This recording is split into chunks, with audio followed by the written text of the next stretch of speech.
Let me show you how you can use hatch marks to shade and add dimension to your drawing. So here's a picture of a horse that I just started sketching, and it looks very flat. I started with light, loose shapes here, and then I kind of refined it and gave it a rough draft. But we're going to take it from here. We're going to give it some depth and form here. So as you go along, what you're going to do is you're going to do hatch marks.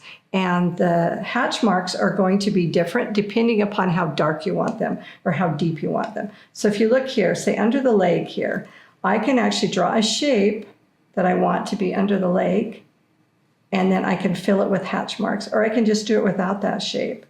And if I want them dark, they're close together here. And if I want it to get lighter, then I spread them apart a little bit further. So we're going to go along and we're going to just add depth to the picture by adding hatch marks here. So let's go ahead and put the shapes of the spots and of brown on his body. I'm just going to sketch these little short straight lines to give me the shape here. And remember, as you're drawing, you're always making changes and adjusting. It's okay that it's not right. Just because you think you're done doesn't mean you are. You can go back and add more shapes. So I could fill that in with a nice dark shape of value, but I could do hatch marks. So let's go ahead and do the rest of the body, and then we'll decide if we want to just fill it in or just do hatch marks. We're going to go ahead. I've got the spot here. I've got his face separated. Let's look at his neck here, and I can see a shape right here. I want to turn the form and show the muscles, so I'm just going to draw that shape that I see with short straight lines, and then I'm going to do little hatch marks and fill in that shape here.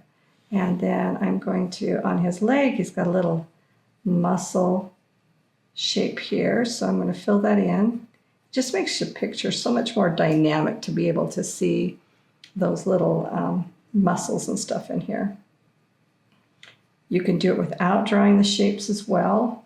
So looking down his leg, he's got a little bit going on here, so I'm going to do it just like that. And his foot, we're going to add a little bit of value here, and down his leg there's a little bit.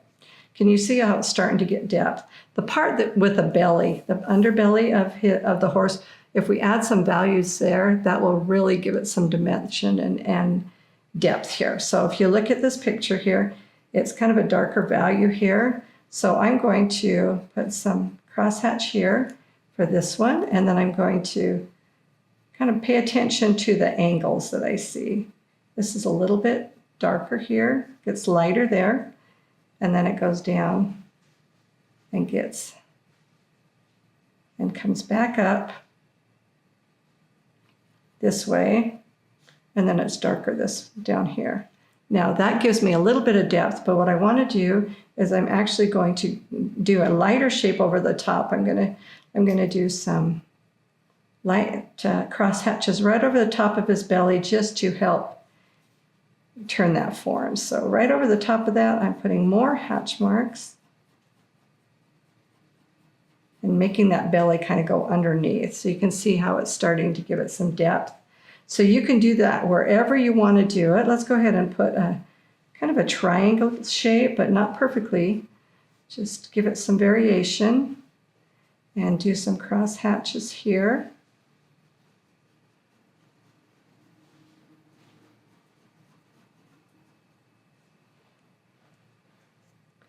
And I'm making all my cross hatching go the same direction. You get a certain look when you do that. You can go different directions, but this kind of keeps it a little more uniform. So that's what I'm going to do on this one here. And I'm going to just add a few more hatch marks right here at the top of his leg, and the side of him. And let's go to his back leg. We need to you can see that we've got a shadow shape here, so we know that that leg goes further back. This one's looking really flat. So let's put a shadow shape here and some cross hatching. So I'm going to just looking at my picture here, and I'm just putting in some hatch marks. And I want this leg to go back, and this leg is fighting to come forward right now. So if I do some darker, closer together hatch marks, and then just let them disappear, that will send that leg back. And I can add as much as I want of those hatch marks. We're going to add a little bit down here, and then on the bottom of his foot, or side of his foot here, on this foot, let's add some. And you can see here that we've got some darker values. So we're gonna just kind of turn that form. Basically what we wanna do is we wanna make sure that every part of his body that's rounded looks rounded. So we're gonna just, I'm looking at his muscles and the shadow shapes on the picture. All right, so we've got most of that done there. Let's go ahead and put in some dark spots here. You can see the spot on his back here is not the same value. So I could actually take my pencil and I could fill it in and just make it solid, or I can use the hatch marks. So where it's really dark, what I'm going to do is I'm just going to fill it in just in that area where it's really dark. And then as it dissipates, I'm going to do hatch marks, but closer together. And I'm pressing just a little bit harder because I want the value to be darker than what we have here.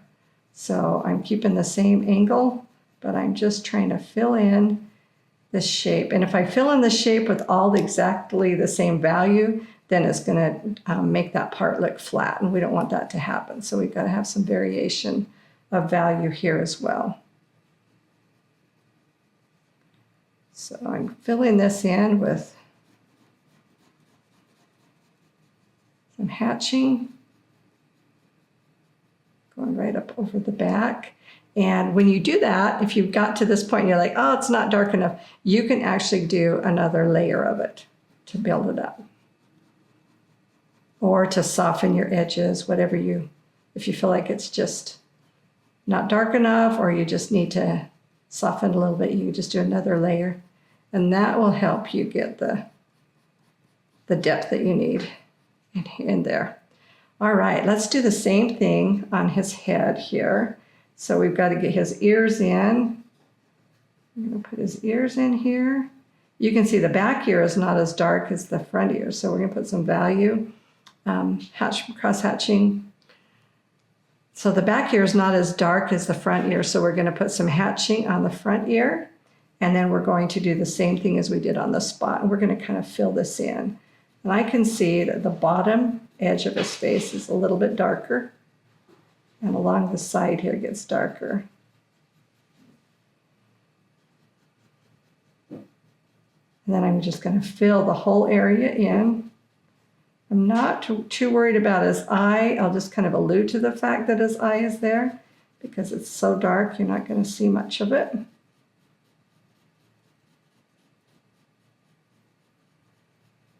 Okay, can you see how that looks pretty flat? We want to build that up and get rid of that flatness and give it some dimension. So I'm going to build up some cross hatching here, and I'm going to just pay attention in my reference picture, the little patches of the dark value, and get those in there as well.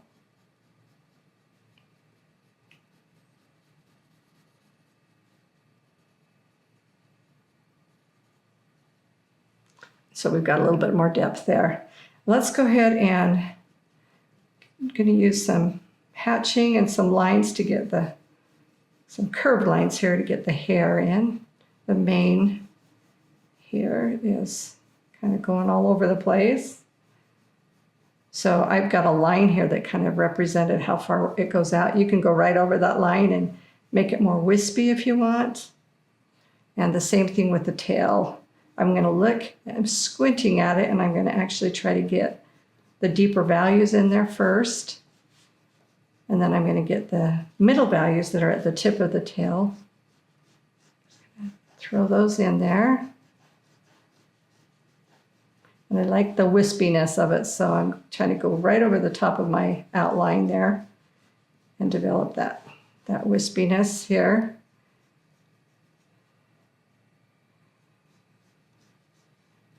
Okay, so a lot more dimension so far. Let's go ahead and actually press a little bit harder and put in some dark shapes as well, just to make it pop. So right here, I'm going to add just a dark value, just to send that underneath, but I want it to kind of taper away. And then I'm going to do what makes it pop. I'm going to actually do some little hard Y's, so they just kind of, when you put three lines that come together, you want them to taper away. If your lines taper away, the viewer will be able to continue seeing here. But if your line just like this stops abruptly, the viewer kind of stops too. So you want them to taper away so that it doesn't stop you in your tracks. So you can see here, I've got some thicker lines in just a few spots that are tapering away.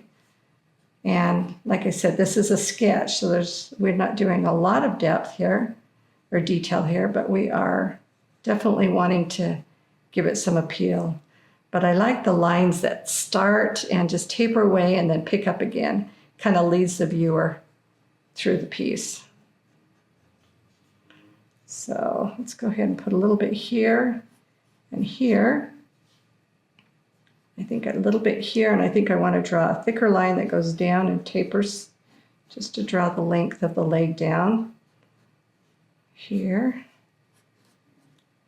I'm just working my way around. You can see I'm just making it have a little pop, just a little depth, and making it a little more interesting.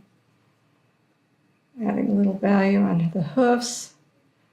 And here in the mane, you can see there's some dark lines here. So let's go ahead and, let's go ahead and put those dark lines in. Kind of separates the horse from the mane a little bit. So, and we're going to continue that dark line up a little bit. You can erase however you want.